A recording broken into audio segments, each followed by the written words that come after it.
எங்க பேர் காரணம் என்ன தெரியுமா? தெரியாதுமா, சொல்லுங்க. ஸ்மார்ட்டாக தப்பு பண்ண வைக்கிறதுனாலதான் அதற்கு பெயர் ஸ்மார்ட் போன். ஓ, இருக்கா? நீங்க எப்படி தப்பு பண்ணலாம், எதுல மாட்டாம தப்பு பண்ணலாம், நீங்க கற்றுக்கொடுக்கக்கூடிய நிறைய ஆப்புகள் இருக்குது. அது ஆப் என்ன நடுவர்களே? ஆப்பு.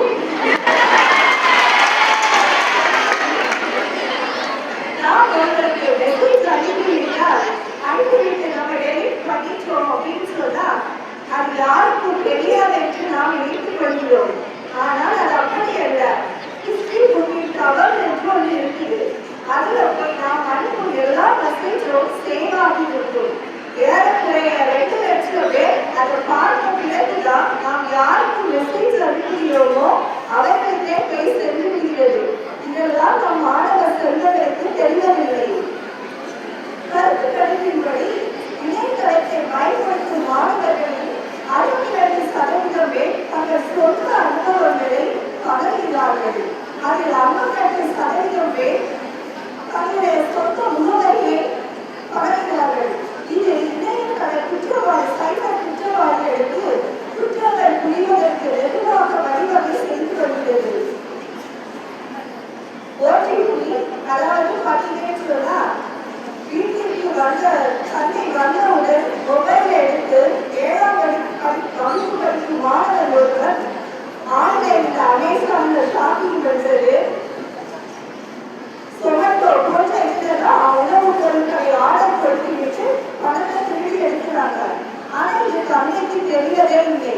அடுத்த நாள் காலையில போய் தன்னைவர் கடையில போய் பர்ச்சேஸ் பண்ணிக்கிட்டு அக்கௌண்ட்ல பணம் பார்த்தா அங்க 100 அக்கௌண்ட்ல பணமே இல்லை.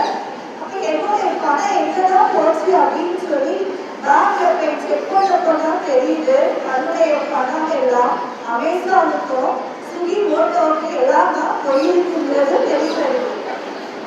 நடுவர்களே, ரீல்ஸ் நம்ம மாணவ சமுதாயம் பார்த்துக்கொண்டே கேட்டுக்கொண்டே இருக்கிறது. அந்த ரீல்ஸ் எல்லாம் பார்க்கிறது மாதிரியா இருக்குது, இது ஒரு தரமான ஒன்றாக இருக்கிறதா? பார்ப்போரை முகம் சுழிக்க வைக்கிறது. ஐபோனை கண்டுபிடித்தது யாருக்கு தெரியுமா நடுவர்களே? நடுவர் அவர்களே ஐபோன் தான் வச்சிருக்காங்க.